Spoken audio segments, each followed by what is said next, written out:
Muito bem, já estamos preparados com a Bíblia nas mãos, prontos para o tema de hoje. E eu convido você a pegar a sua Bíblia e acompanhar comigo o estudo da Palavra de Deus nesta série das Bem-aventuranças do Apocalipse. Hoje queremos falar sobre Apocalipse capítulo 14, versículo 13, que é a segunda bem-aventurança na sequência dos capítulos. Diz assim: Então ouvi uma voz do céu dizendo: Escreve, bem-aventurados os mortos que desde agora morrem no Senhor. Sim, diz o Espírito, para que descansem de suas fadigas, pois as suas obras os acompanham. Esse é um texto muito curioso. É um texto até, de certa maneira, aparentemente contraditório. Porque não é contraditório, obviamente. Mas para quem está começando a estudar a Bíblia, parece um pouco de contradição, porque fala assim: bem-aventurados os mortos que morrem no Senhor. Ou seja, desde quando que é feliz quem morre? É ou não é? Desde quando que é bem-aventurado quem morre? Como é que é esse negócio? Afinal de contas, alguém quer morrer para ser feliz? Eu acho que não, né? Então, por isso que eu digo, aparentemente o texto pode passar uma impressão de contradição. Mas não tem contradição nenhuma aqui. Para você entender essa segunda bem-aventurança, é importante entender um pouco sobre o que a Bíblia fala sobre a morte. Para você saber o segredo da morte, ou seja, existe vida depois da morte ou não existe? Bem, se você fizer esta pergunta a um espírita ou à crença espírita, você vai ter uma resposta de um jeito. Se você fizer essa mesma pergunta ao católico, a resposta seria um pouco parecida, mas um pouco diferente. Se você perguntar a mesma coisa aos evangélicos, vai ter uma resposta diferente. Se perguntar isso aos judeus, outra resposta. Se perguntar aos muçulmanos, outra. Se perguntar aos hindus, outra. Ou seja, cada pessoa tem uma maneira de entender sobre esse tema. Mas se você crê na Bíblia como eu creio, se você tem a Bíblia como sua regra de fé, como eu também tenho, então fica fácil entender o assunto. E fica fácil responder a pergunta para depois entender a bem-aventurança. Como esse é um assunto muito delicado, muito sério e, em certo sentido, polêmico, eu vou dividir esse tema em 2 programas, para que o assunto fique bem claro e para que você possa entender o tema e tomar decisões corretas para ser mais feliz, tanto agora quanto quando chegar o momento da morte. É isso que eu quero falar com você. Está preparado? Eu imagino que sim. Preparado e ansioso, é ou não é? Preparada e ansiosa. Ok, então a Bíblia fala: bem-aventurados os mortos que desde agora morrem no Senhor. Bom, vamos então para Gênesis. No livro de Gênesis, nós encontramos a criação, tá certo? Como foi que tudo aconteceu? Como foi que Deus criou o ser humano? Então você vai, por exemplo, para Gênesis capítulo 2, verso 7, e aqui está escrito: Então formou o Senhor Deus ao homem do pó da terra, e lhe soprou nas narinas o fôlego de vida, e o homem passou a ser alma vivente. Esse é um texto clássico, esse é um texto chave, esse é um texto importantíssimo para você entender a bem-aventurança de Apocalipse. Deus fez o homem de 2 matérias. Deus fez o homem do pó da terra e do sopro de vida, o fôlego de vida, que em alguns casos é chamado de espírito de vida. Então, o homem foi criado de 2 coisas, 2 matérias: terra e sopro de vida, fôlego de vida. A junção dessas 2 coisas é o que a Bíblia chama de alma vivente. O homem passou a ser alma vivente. Então, você tem que ser uma pessoa racional para entender isso daqui. Deixa de lado os seus preconceitos, suas ideias preconcebidas. E fique no texto bíblico, no texto. O texto fala exatamente isso. Aqui no texto, você não encontra que Deus colocou uma alma dentro do homem, ou um espírito dentro do homem, ou uma entidade dentro do homem. A Bíblia não diz isso. A Bíblia diz que o homem foi feito do pó da terra e do fôlego de vida. Do pó da terra e do sopro de vida. É isso que está falando. E aí o homem passou a ser alma vivente. Outro detalhe, é importante você conjugar o verbo ser. Por quê? Porque não pode confundir o ser com o ter, né? Eu sou, tu és, ele é. O texto diz, o homem passou a ser alma vivente. Então, o homem é uma alma. Eu sou, tu és, ele é. Ok? Agora, algumas pessoas insistem em defender a ideia de que o homem tem uma alma. O texto não diz que o homem tem. O texto diz que o homem é. Deu para você entender? Então, isso faz toda a diferença. Porque a palavra de Deus fala assim, e o homem passou a ser alma vivente. Então, quando você falar em alma na Bíblia, a descrição mais comum na Bíblia para alma é o ser humano. Eu poderia falar o seguinte, eu estou aqui no Arena e nós estamos aqui no estúdio, estamos em 4 almas. Ou seja, eu e 3 câmeras. Se contar com o pessoal que está no suíte preparando o programa, então nós somos em mais almas. Eu posso falar assim, hoje na igreja tivemos 500 almas. São 500 pessoas. Eu poderia falar assim, hoje nós batizamos 300 almas. Batizamos 300 pessoas. Porque alma é o ser humano. O homem passou a ser alma vivente. Está bem isso? Está claro? Ok. Agora vem uma pergunta muito clara, muito forte e muito importante. Alma morre ou não? Vai? Responde. Alma morre ou não? Me diz aí. Bem, veja que a minha pergunta é uma pergunta estratégica. Porque se você falar para mim assim, alma não morre, eu já sei que você não entendeu nada até agora do estudo. E se você falar assim, não, alma morre, aí eu digo, entendeu o tema. Porque se você não tiver claro o que é alma, sua resposta à minha pergunta vai ser complicada. O que é uma alma? Vai, diz aí, o que é uma alma? É o ser humano. O ser humano morre? Morre. Então, a alma morre. Tá certo? E se você quiser tirar dúvida sobre isso, eu vou te mostrar 1 ou 2 ou até 3 textos, se você quiser. Eu vou mostrar um, pelo menos. Aqui em Gênesis mesmo, já que estamos em Gênesis, capítulo 2, versículos 16 e 17. Ouça isso. E o Senhor Deus lhe deu esta ordem. De toda a árvore do jardim comerás livremente, mas da árvore do conhecimento do bem e do mal não comerás, porque no dia em que dela comeres, certamente morrerás. Então Deus disse que o homem morre. Se o homem cometesse o pecado, morreria. E o homem pecou e, portanto, passou a morrer. E o ser humano é uma alma. Então, a alma morre.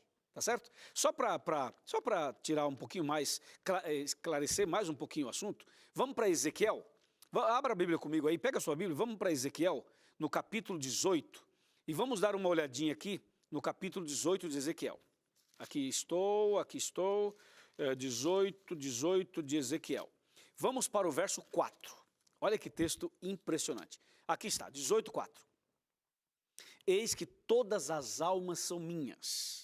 Como a alma do Pai, também a alma do Filho é minha. A alma que pecar, essa morrerá. Pronto. Resolvido o assunto. Tá certo? Então, a alma morre. Por que a alma morre? Porque a alma é o ser humano. Deus disse, no dia em que comeres desse fruto, certamente morrerás. Agora, eu vou te falar uma coisa interessante. Vem cá. Vem cá, Max, um pouquinho. O Max é o meu câmera que está aqui. Mas também estou falando com você que está em casa. Só quero te falar um negocinho aqui entre nós, tá? Só entre nós. Você sabe quem foi que inventou a história, a ideia de que a alma não morre? Sabe como é que surgiu essa ideia de que a alma não morre? Hã? Quer saber? Não sei se você vai aguentar, não. Você aguenta? É um texto power, é pesado. Aguenta ou não aguenta, meu irmão? Hã? Você quer saber quem foi que inventou esse negócio de que a alma não morre? Vai? Vai, Max? Vai? Ok, tá bom então. Se você falou que vai, então vai, meu amigo. Olha aqui, vou lhe mostrar, hein? Vou lhe mostrar. Prepara. Está sentado no sofá?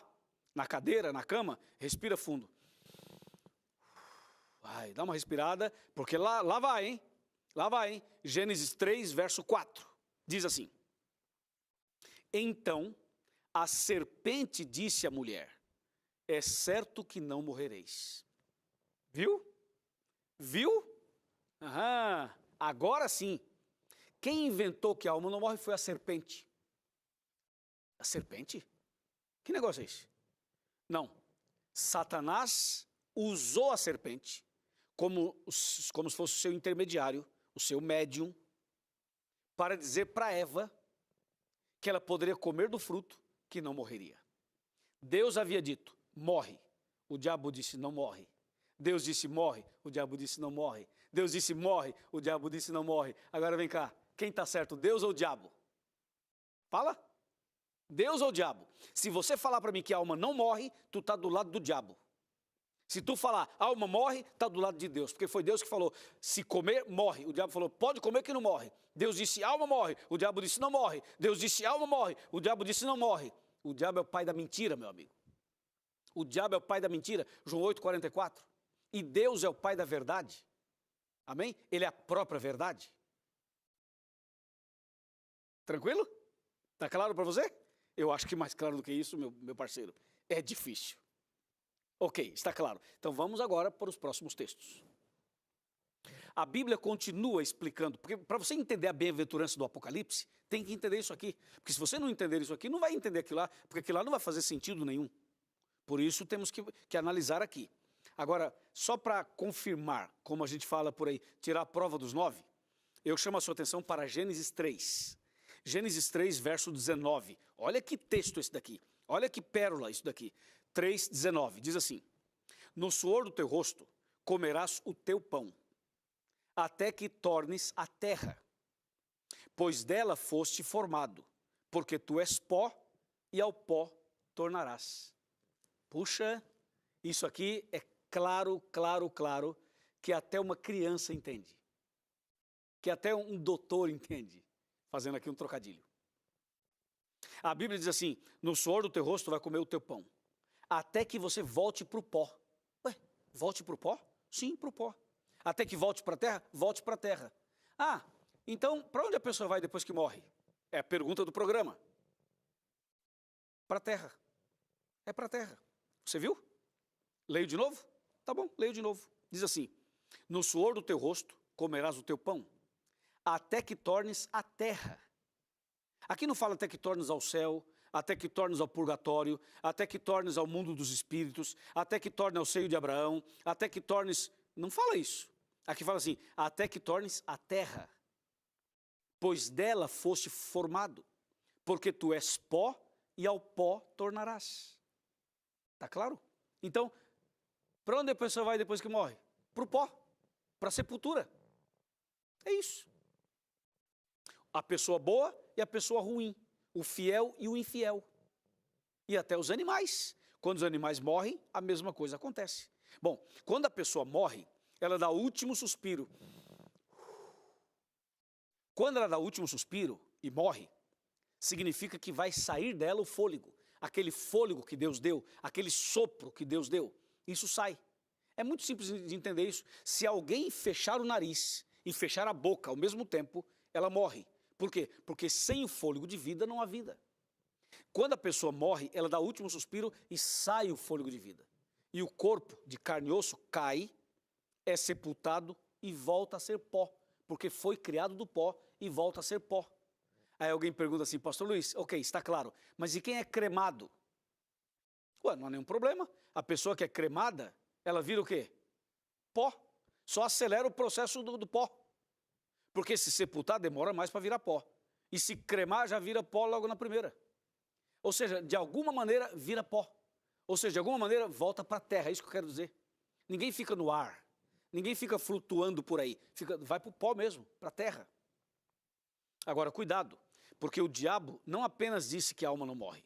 O diabo criou uma doutrina, o diabo criou um movimento mundial, e ele usa a TV, usa o cinema, usa as novelas, usa as músicas, usa a internet, usa os meios de comunicação para defender a sua ideia de que a alma não morre. E milhares de pessoas, artistas, cantores, políticos, empresários, pastores, padres, líderes de todas as áreas, pessoas em geral, creem sem saber, sem ter noção, creem na doutrina da serpente. Na doutrina da serpente. Quando você vê uma pessoa procurando um centro espiritual, espiritualista, para conversar com alguém que já morreu, essa pessoa que está procurando é porque não tem conhecimento da Bíblia. Porque se tivesse conhecimento da Bíblia, saberia que aquela pessoa que morreu não volta, ela está no pó. Ela não vai aparecer numa reunião espiritual, numa sessão espiritual. A pessoa que morreu não vai incorporar no líder religioso e falar com a mãe, falar com o pai, falar com o marido, falar com a esposa, aparecer aqui, aparecer ali, aparecer num programa de TV, se manifestar de noite, puxar o pé na cama, puxar o lençol, mexer com a cortina. Isso tudo faz parte do engano satânico. Entendeu? Tudo isso faz parte do engano satânico. Porque, biblicamente falando, a pessoa quando morre, volta para a terra. Está claro? É isso. É isso. Então, cuidado, porque o inimigo é muito sagaz, é muito astuto, para tentar colocar uma falsa esperança nas pessoas. Inclusive, existem algumas palavras que são usadas por aí. Por exemplo, antigamente dizia assim, fulano morreu, não é? Fulano morreu, ou fulano veio a óbito. A gente usava essas expressões. Sabe hoje, como a maioria já estava falando? Sabe? Eles falam assim, fulano passou. Passou. Essa é a palavra que estão usando agora. E uma vez eu fui comunicado da morte de alguém, e a pessoa falou assim, pastor, eu vou hoje ao passamento de fulano de tal. Eu falei, como é que é esse negócio? Não é que a pessoa morreu, mas é o passamento, passou dessa vida para outra vida. Isso é mentira, rapaz. Isso é mentira. Passou como? Isso é mentira. Ou a pessoa está focada naquele filme lá, Ghost, do outro lado da vida. A nossa fé e a nossa crença não pode estar baseada em filmes, nem em desenho animado, nem em novelas, nem em pessoas que estão viajando aí com pensamentos estranhos. Nossa crença está baseada aqui, meu amigo. Porque foi Deus quem fez o homem. E Deus, ele é o fabricante, ele é o autor, ele é o criador. Ele sabe o que acontece. E ele está nos falando. Entendeu? Então o texto bíblico é muito claro. A pessoa quando morre, ela vai para a sepultura, ela volta para a terra, ela volta a ser pó. E o que sai dela é o fôlego de vida, que não é uma entidade, que não é uma pessoa, que não é um ser, não é nada disso. Ou seja, a morte é o fim, a pessoa morreu, ponto. Agora, você pode perguntar, mas pastor, você não crê que a pessoa que morre um dia vai viver? Sim, eu creio. A pessoa que morre um dia vai ressuscitar. Mas entre a morte e o dia da ressurreição, ela não sabe nada, não ouve nada, não vê nada. Um dia ela ressuscitará. Sabe para quê? Para receber a recompensa de acordo com a vida que ela viveu. Eu vou lhe mostrar isso. Vamos para Eclesiastes. Livro de Eclesiastes, escrito pelo sábio Salomão, inspirado pelo Espírito Santo. Eclesiastes capítulo 9, versos 5 e 6. Diz assim, porque os vivos sabem que hão de morrer, mas os mortos não sabem coisa nenhuma, nem tampouco terão eles recompensa, porque a sua memória jaz no esquecimento. Amor, ódio e inveja para eles já pereceram, e para sempre não tem parte em coisa alguma do que se faz debaixo do sol. Uau! Está claro, né? Esse texto deixa claro que a pessoa quando morre não tem consciência.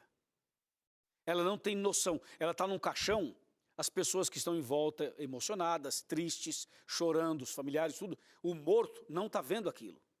O morto não sente nada. Ele está morto. Ok? É isso que diz a Bíblia. Diz assim, amor, ódio, inveja, tudo isso já pereceram. Os sentimentos humanos acabam na morte. E o verso 6 coloca por terra a doutrina da reencarnação. Porque a reencarnação não faz nenhum sentido, não é bíblico. Isso não é bíblico. Só que ela passa a fazer sentido para as pessoas que acreditam na vida após a morte.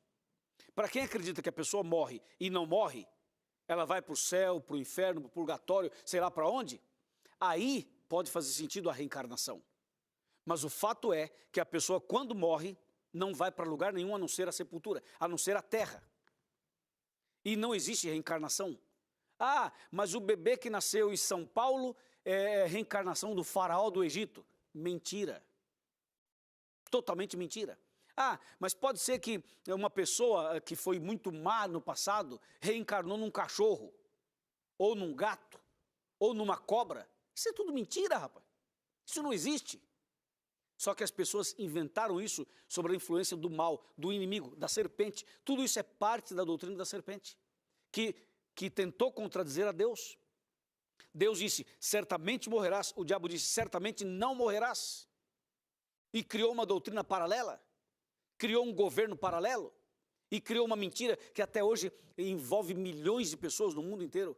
Mas a mentira não prevalece, meu amigo. A mentira cai por terra quando você conhece a verdade. Conhecereis a verdade e a verdade vos libertará. João 8,32. Se você conhecer a verdade sobre cada tema, a verdade vai libertando você, vai tirando suas dúvidas, vai limpando sua mente, vai limpando seus olhos. Tá claro? É isso. A pessoa que morre não volta, não reencarna, nada disso. Está claro para você? Agora que você tem essa base, claro, eu poderia ficar aqui 2, 3, 4, 5 horas falando desse tema, mas isso que nós já mostramos é suficiente para você entender. Agora veja uma coisa, diante desse conhecimento que nós temos agora, fica fácil entender a bem-aventurança. Entendeu? Vamos lá, voltemos para Apocalipse. Apocalipse capítulo 14, versículo 13. Vamos ler outra vez. 14, 13. Bom, está aqui. Diz assim: Então ouvi uma voz vinda do céu dizendo: Escreve, bem-aventurados os mortos que desde agora morrem no Senhor. Sim, diz o Espírito, para que descansem das suas fadigas, pois as suas obras os acompanham. O que significa morrer no Senhor? Quer saber?